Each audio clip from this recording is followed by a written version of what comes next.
राजा रोहिताश्व का ये प्रश्न सुनकर मार्कंडेय ऋषि ने कहा, हाँ राजन, सत्य है। श्राद्ध के लिए उपयुक्त समय और भी हैं।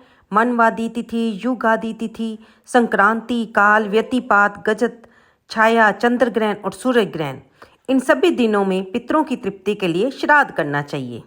नमस्कार दोस्तों, कलयुग के चमत्कार संतों की वाणी में आप सबका स्वागत है। मार्गशीर्ष मास में आने वाली अमावस्या को दर्श अमावस्या कहते हैं। ये पितरों के पूजन के लिए विशेष मानी जाती है। एक समय महामुनि मार्कंडेय जी राजा रोहिताश्व के पास गए और उनका अतिथि स्वीकार करने के बाद अब वे राजा रोहिताश्व को कथा सुना रहे थे, तो कथा के अंत में राजा रोहिताश्व ने कहा, हे ऋषिवर, मैं श्राद्ध कल्प को सत्यपूर्वक जानना चाहता हूँ, सुनना चाहता हूँ। श्राद्ध के लिए सबसे पवित्र दिन कौन सा है? कृपया करके मुझे बताइए, क्योंकि मैंने सुना है कि श्राद्ध के लिए अमावस्या का दिन विशेष माना गया है। तब राजा रोहिताश्व का ये प्रश्न सुनकर मार्कंडेय ऋषि ने कहा, हाँ राजन, ये सत्य है। श्राद्ध के लिए उपयुक्त समय और भी हैं। मनवादी तिथि, युगादि तिथि, संक्रांति काल, व्यतिपात, छाया चंद्र ग्रहण, सूर्य ग्रहण, इन सभी दिनों में पितरों की तृप्ति के लिए श्राद्ध करना चाहिए।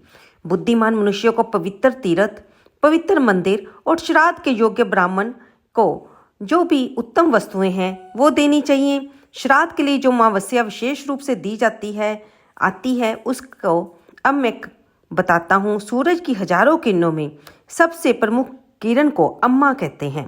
अम्मा नामक मुख्य किरण के तेज से ही सूर्य देव तीनों लोकों को प्रकाशित करते हैं और तिथि विशेष चंद्रदेव उसी अम्मा में निवास करते हैं, इसलिए इसका नाम अमावस्या पड़ा। इसलिए अमावस्या हर धार्मिक कार्य का अक्षय फल देती है। श्राद्ध कर्म में इसका विशेष महत्व है। विद्वान व्यक्ति को अमावस्या के दिन श्राद्ध और तर्पण करने चाहिए। भूख से व्याकुल पितृगण श्राद्ध समाप्ति की आशा में अमावस्या तिथि के दिन की प्रतीक्षा करते रहते हैं। जो अमावस्या के दिन जल और फल से भी श्राद्ध करते हैं, उनके पितृ तृप्त होते हैं और उनके सारे पाप नष्ट होते हैं।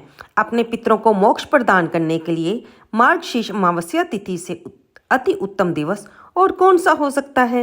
इस प्रकार मार्कंडेय ऋषि ने राजा रोहिताश्व को दर्श अमावस्या का महत्व बताया कि प्रत्येक वर्ष मार्गशीर्ष मास में अमावस्या जब आती है तो ये दर्श अमावस्या इस बार 1 दिसंबर यानी कि रविवार को आ रही है, जिसकी अमावस्या तिथि की शुरुआत तो 30 नवंबर को 10:28 पर शुरू हो जाएगी और सूर्योदय तिथि ये लगेगी 1 दिसंबर को और इसका समापन 1 दिसंबर को दोपहर को 11:50 पर होगा।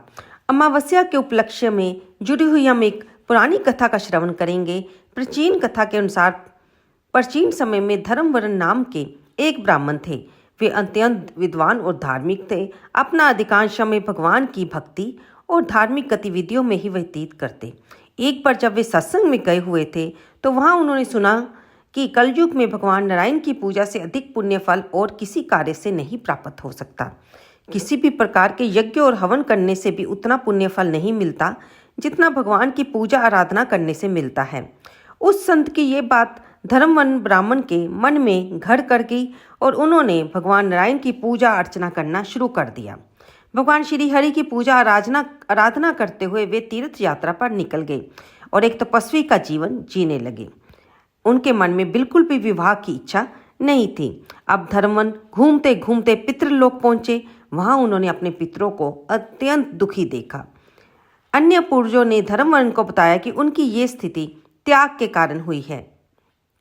उन्होंने इस संसार को त्याग कर सन्यासी का जीवन बिताया था और सब कुछ छोड़ दिया था और एक तपस्वी का जीवन व्यतीत किया था। इसलिए उनकी तृप्ति के लिए अब कोई भी पिंड दान करने वाला नहीं बचा था। इसलिए वे नरक में यातना भोगत रहे थे और दुखी हैं। ये सुनकर धर्मवन ब्राह्मण को समझ में आया कि मात्र संसार को त्यागने से या फिर तीर्थ यात्रा पर जाने से ही जीवन व्यतीत नहीं होता। मोक्ष के लिए गृहस्थ जीवन भी आवश्यक है। सच्चा ज्ञान प्राप्त करने के लिए धर्मवन ने गृहस्थ जीवन आरंभ किया और कृष्ण पक्ष की अमावस्या के दिन उन्होंने यज्ञ करवाया और अपने पूर्वजों को मोक्ष प्रदान किया। पंचांग के अनुसार अमावस्या के एक दिन पहले दर्श अमावस्या मनाई जाती है। इस दिन पितृदेव धरती पर आते हैं और अपने परिवार को प्रसन्नता, स्वास्थ्य और सुख का आशीर्वाद देते हैं। इसलिए विशेषकर पितरों की मुक्ति के लिए दर्श अमावस्या के दिन पूजा पाठ, तर्पण, भगवान श्री हरि की कथा का श्रवण किया जाता है। पुराणों और वेदों के अनुसार दर्श अमावस्या के दिन अपने पितरों के लिए जो भी पूजा, दान और प्रार्थना की जाती है वह अवश्य पूर्ण होती है और पितरों के आशीर्वाद से परिवार में सुख, धन, संपत्ति, सफलता और प्रसिद्धि प्राप्त होती है। इस दिन जो भी दरिद्र व्यक्ति भगवान नारायण का व्रत और पूजन करता है उसे धन की प्राप्ति होती है और निसंतान दंपतियों को संतान सुख प्राप्त होता है। अमावस्या तिथि के दिन भगवान नारायण की पूजा आराधना करने से व्यक्ति के हर प्रकार के कष्टों का निवारण होता है। अमावस्या के दिन ग्रहों की अतिरिक्त ऊर्जा, नकारात्मक किरणें मनुष्य पर बुरा प्रभाव डालती है और इसका अन्य प्रभाव मनुष्य के स्वभाव में भी बदलाव लाता है, जैसे कि मानसिक बीमारी, चिड़चिड़ापन, क्रोध आदि देखने को मिलते हैं। इसलिए दर्श अमावस्या के दिन चंद्रदेव के दर्शन नहीं होते, हालांकि उनकी पूजा करना अत्यंत महत्वपूर्ण बताया गया है, क्योंकि चंद्रदेव मनुष्य को शीतलता और शांति प्रदान करते हैं। इस दिन सच्चे मन से चंद्रदेव की पूजा करने से संपूर्ण मनोकामनाएं पूर्ण होती हैं। तो बोलिए चंद्रदेव भगवान की जय हो। ऐसा माना जाता है कि किसी जातक की कुंडली में चंद्रमा कमजोर स्थिति में है तो उसे इस दिन व्रत रखना चाहिए और चंद्रदेव भगवान की पूजा अर्चना करनी चाहिए, जिससे उसको अच्छे स्वास्थ्य का आशीर्वाद मिलता है। अगर कोई व्यक्ति किसी रोग से पीड़ित है तो भी चंद्रदेव की कृपा से उसे इन रोगों से मुक्ति मिलती है। इसलिए इस दिन चंद्रदेव के साथ साथ पितृ पूजन, पितृ तर्पण, पिंड दान, स्नान और दान का भी अत्यंत विशेष महत्व है।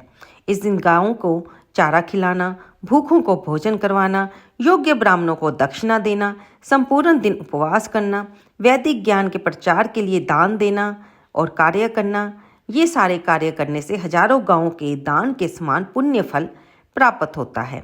ऐसा माना जाता है कि इस दिन ब्रह्म मुहूर्त में उठकर गंगा नदी में स्नान करना चाहिए। इस दिन गंगा देवी की पूजा अर्चना अवश्य करनी चाहिए, उनके लिए दीपदान करना चाहिए। भगवान शिव का गंगा जल और पंचामृत से अभिषेक करना चाहिए। भगवान शिव भूतों के देवता हैं, इसलिए उनको प्रसन्न करने के भी आप पूर्वजों को मोक्ष प्रदान करवा सकते हैं। इस दिन पितरों की मुक्ति, ग्रह दोष, काल सर्प दोष आदि से मुक्ति के लिए भगवान नारायण और महादेव दोनों की पूजा की जाती है। इसलिए यह दिन बहुत ही पवित्र और फलदायी माना जाता है। अगर आपने व्रत नहीं भी रखा तो इस दिन किसी भी तरह के तामसिक भोजन का स्वीकार ना करें, किसी भी तरह का नशा ना करें। मन को शुद्ध और पवित्र रखकर भगवान नारायण और महादेव की पूजा अर्चना करने से जीवन में दुख, दरिद्रता और कष्ट दूर होते हैं। इसलिए ये दिन सभी देवी देवताओं के साथ साथ पितृदेव का आशीर्वाद पाने के लिए उत्तम माना जाता है। ऐसा कुछ जगह पर आता है कि कुछ लोग इस दिन हनुमान जी की पूजा आराधना भी करते हैं, क्योंकि भगवान के भगत शिरोमणि हनुमान जी जीवन में आने वाली सभी दुविधाओं को, भूत प्रेत और नकारात्मक शक्तियों का नाश करते हैं और परम भगवान श्री हरि की कृपा प्रदान करते हैं।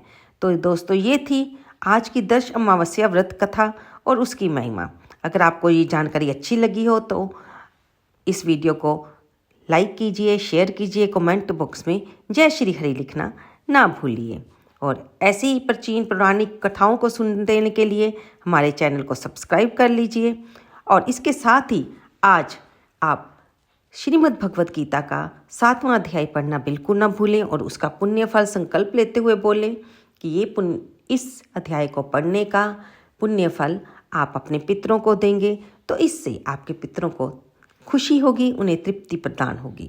तो चलते हैं दोस्तों, 7वें अध्याय की वीडियो मैं डिस्क्रिप्शन बॉक्स में डाल दूंगी। आप वहां लिंक पर क्लिक करके उसे आज के दिन, अमावस्या के दिन यानी कि 1 दिसंबर को अवश्य सुनें।